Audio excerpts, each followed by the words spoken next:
learners, welcome to my classroom. मैं हूँ doctor Jaya Chawla, assistant professor commerce. Commerce में accounting एक बहुत ही इम्पोर्टेंट सब्जेक्ट है जिस पर एक्सपर्टीज पाने का ख्वाब सभी का होता है, लेकिन ये तभी मुमकिन है जब सब्जेक्ट का बेस क्लियर हो। प्राय देखा गया है कि सिलेबस कंप्लीट करने की हड़बड़ी में या ये सोच कि एग्जाम में तो केवल न्यूमेरिकल क्वेश्चंस ही आते हैं, हम सब्जेक्ट का व्हाई इग्नोर कर जाते हैं और इसी वजह से सब्जेक्ट की पकड़ मजबूत नहीं रह जाती। मैं अपने आज के वीडियो में और आने वाले सभी वीडियोस में मदद करूंगी आपकी अकाउंटिंग में एक्सपर्टीज पाने में सब्जेक्ट का व्हाई बताते हुए। तो चलिए शुरू करते हैं अकाउंटिंग की पढ़ाई बेसिक्स से। हम आज स्टार्ट करते हैं इंट्रोडक्शन टू अकाउंटिंग से। सबसे पहले मैं आपको ये बताना चाहूंगी कि अकाउंटिंग की हिस्ट्री क्या है, अकाउंटिंग का इतिहास। अकाउंटिंग जो है वो कोई नया डेवलपमेंट नहीं है।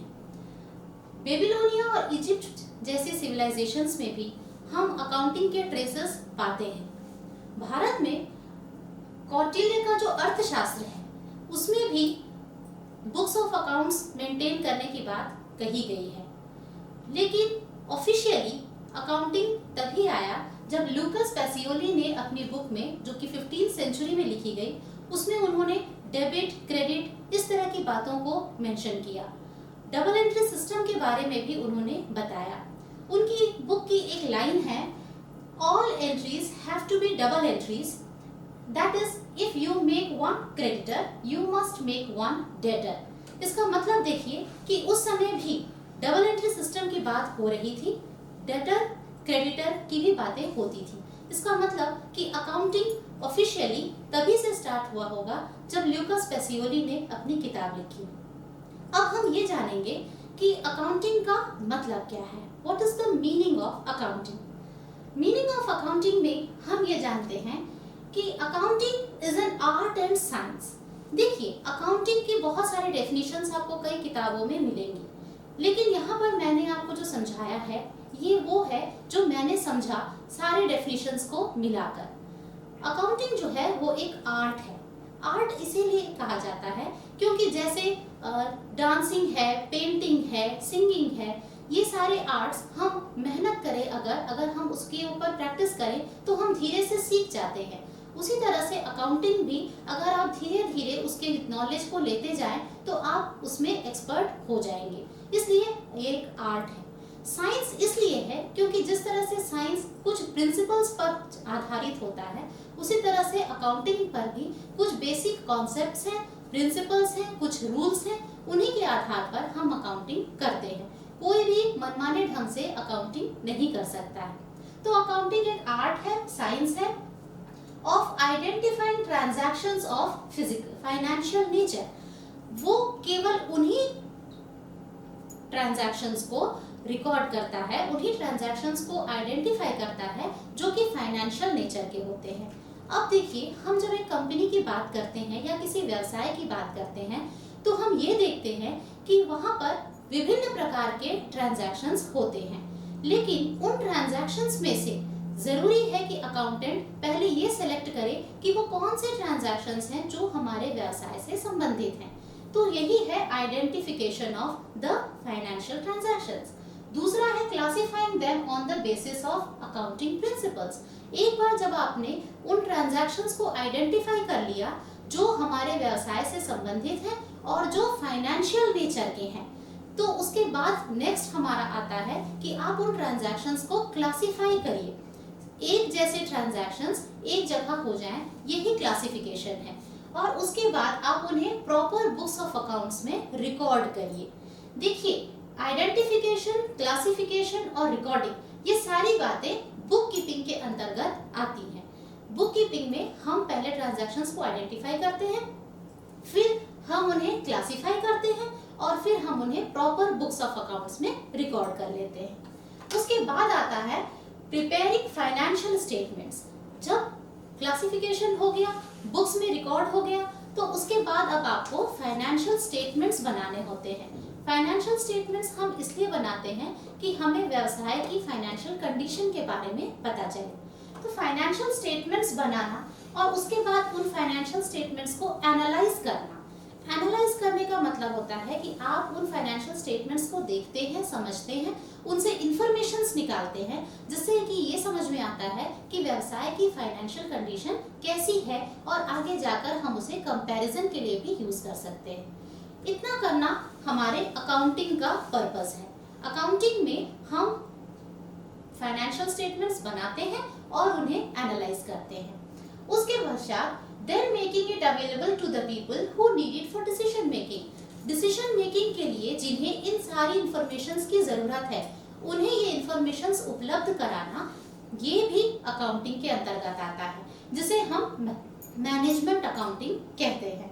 तो इस तरह से आप देखते हैं कि अकाउंटिंग का मतलब होता है पहले आइडेंटिफाई करना, उसके बाद उन्हें क्लासिफाई करना, क्लासिफाई करके ट्रांजैक्शंस को रिकॉर्ड करना, रिकॉर्ड करके आप उन्हें प्रॉपर बुक्स ऑफ अकाउंट्स में जैसे ही रिकॉर्ड किया उसके फाइनेंशियल स्टेटमेंट्स बनाना, फाइनेंशियल स्टेटमेंट्स बनाने के बाद आप उसे एनालाइज करते हैं और फिर आप उसकी रिपोर्टिंग करते हैं, जिससे कि ये इंफॉर्मेशंस आपके काम आ सके।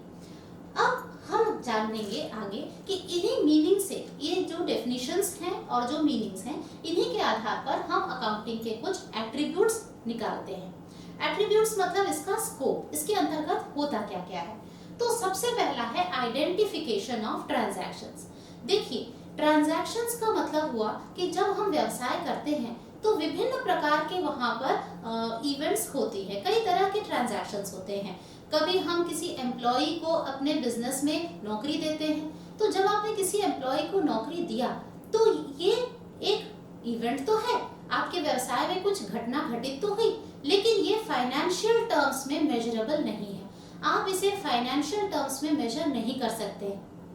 वहीं अगर आपने अपने एम्प्लॉय को सैलरी दी तो ये measurable in terms of money है। तो यहाँ पर आप देखिए कि आपको सबसे पहले क्या करना है, आपको आइडेंटिफाई करना है उन ट्रांजैक्शंस को जो आपके व्यवसाय से संबंधित हैं और साथ ही साथ जो मॉनेटरी टर्म्स में मेजर हो सकते हैं, क्योंकि अगर मॉनेटरी टर्म्स में मेजर नहीं हो पाए तो फिर वो ट्रांजैक्शन हमारे व्यवसाय से संबंधित नहीं है और वो हमारी बुक्स ऑफ अकाउंट्स में नहीं आएंगे। तो दूसरा पॉइंट यही है, मेजरमेंट ऑफ ट्रांजैक्शंस। आपको ट्रांजैक्शंस के फाइनेंशियल नेचर को मेजर करना होगा।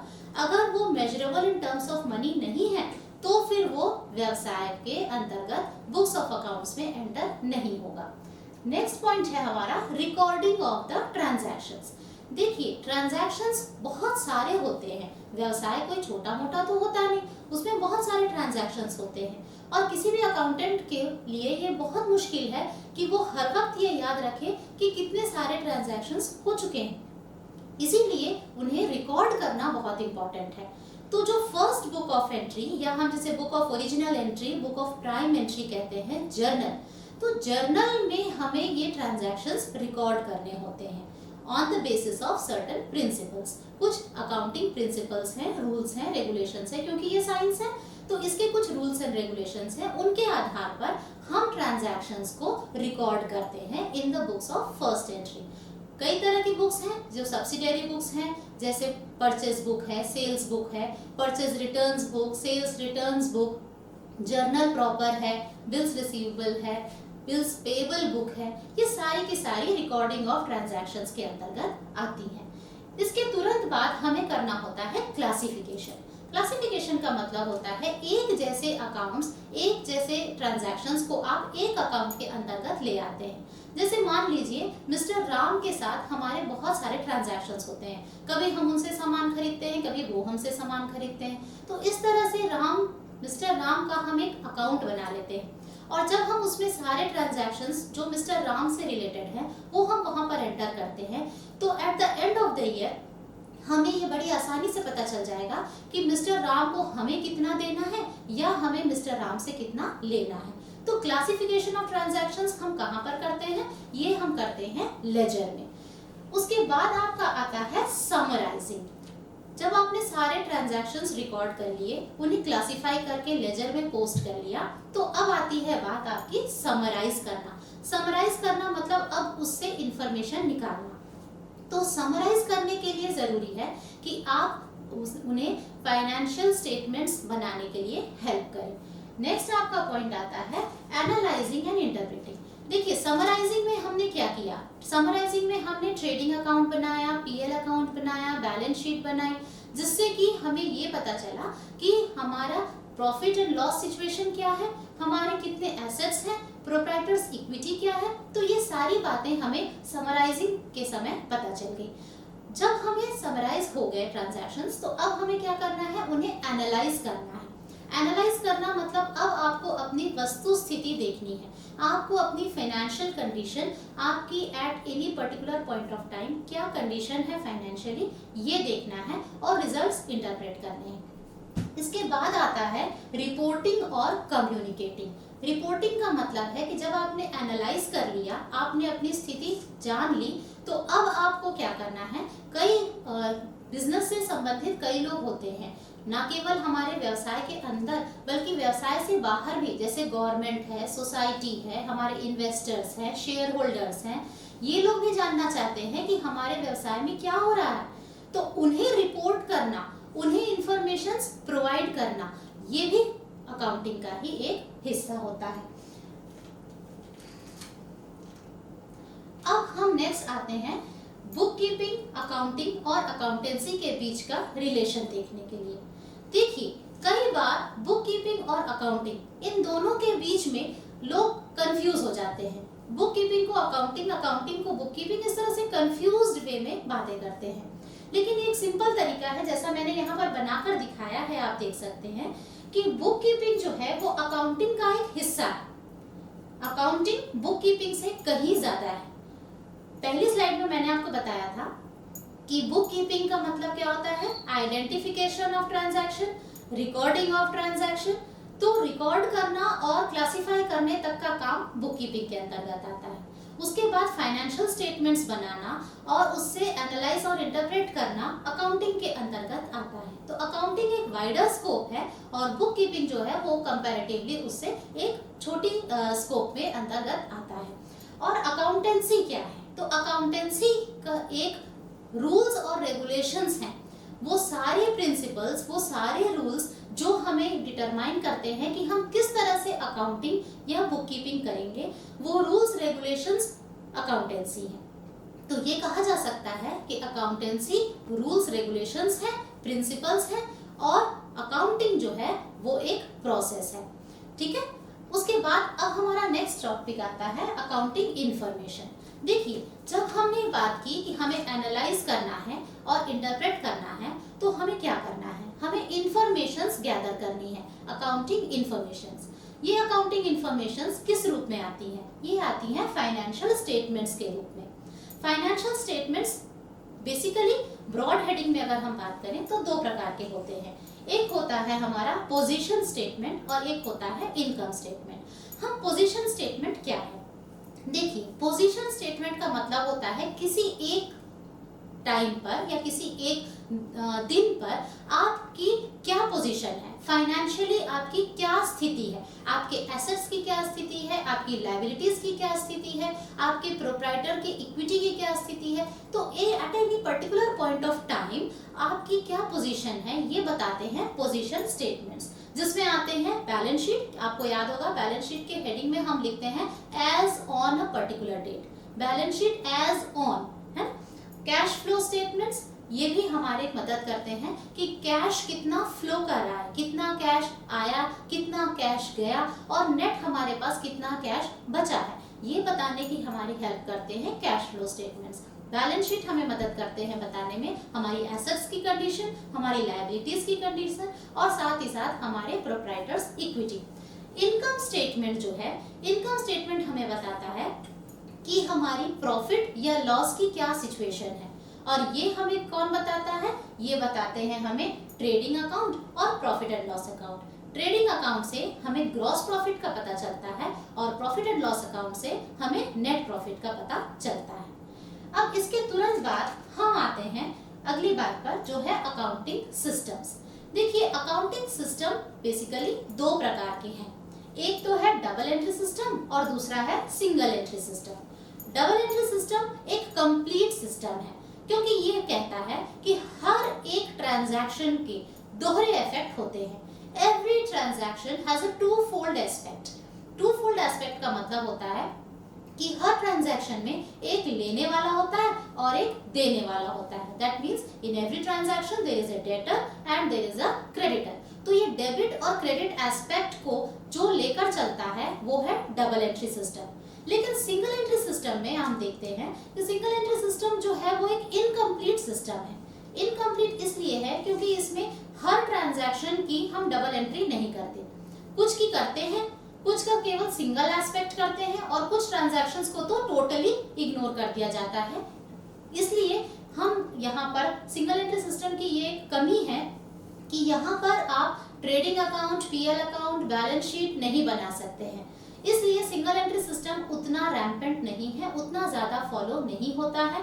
हम हर जगह देखेंगे कि डबल एंट्री सिस्टम ही फॉलो होता है क्योंकि ये टू फोल्ड एस्पेक्ट को लेकर चलता है. अगर मैं ये कहूँ कि मैंने एक बिल्डिंग खरीदी है 10,000 रुपए में फॉर कैश, तो यहाँ पर देखिए दो अकाउंट्स बनते हैं, एक बिल्डिंग और एक कैश. यहाँ पर आ कौन रहा है? बिल्डिंग जो इंक्रीज हो रहा है क्योंकि मैंने बिल्डिंग लिया, और जा कौन रहा है? कैश. क्यों? क्योंकि कैश मैंने पे किया. तो इस तरह से देखिए एक तरफ प्लस और एक तरफ माइनस, एक तरफ डेबिट हो रहा है तो एक तरफ क्रेडिट हो रहा है. तो डबल एंट्री सिस्टम जो है वो एक कंप्लीट सिस्टम है जो पूरे के पूरे ट्रांजैक्शन को रिकॉर्ड करता है. तो इस तरह से अब हम फाइनली कंक्लूड करते हैं आज के हमारे डिस्कशन को इस बात के साथ कि अकाउंटिंग जो है, अकाउंटिंग बहुत ही इम्पोर्टेंट है. क्यों? क्योंकि ये किसी भी बिजनेस हाउस को उसकी कंप्लीट ट्रांजैक्शंस को रिकॉर्ड करने से लेकर एनालाइज करने और अपनी फाइनेंशियल कंडीशन जानने, साथ ही साथ उन सारे लोगों तक इंफॉर्मेशन पहुंचाने में हेल्प करता है जो व्यवसाय से संबंधित है. नो डाउट आप ये देखते हैं कि अकाउंटिंग में एक लिमिटेशन ये है कि वो केवल मॉनेटरी ट्रांजैक्शंस को ही रिकॉर्ड करता है. वो उन ट्रांजैक्शंस को रिकॉर्ड नहीं करता है जो मॉनेटरी टर्म्स में नहीं होते हैं. हालांकि कुछ ऐसे भी ट्रांजैक्शंस हैं जो नॉन मॉनेटरी होकर भी हमारे व्यवसाय के लिए बहुत इम्पोर्टेंट है, लेकिन उन्हें ये सिस्टम रिकॉर्ड नहीं करता. आज हम देख रहे हैं कि अकाउंटिंग धीरे धीरे बहुत इम्पोर्टेंट होता जा रहा है और उसके बहुत सारे फेसेस भी सामने आ गए हैं. आपने नाम सुना ही होगा, जिस तरह से आप देख रहे हैं कि e commerce, human resource accounting, environmental accounting, financial planning, carbon accounting, green accounting, इस तरह से नाम के साथ अकाउंटिंग अपने पर दूर दूर तक फैलाता जा रहा है. तो आज का हमारा डिस्कशन इतना ही. धन्यवाद.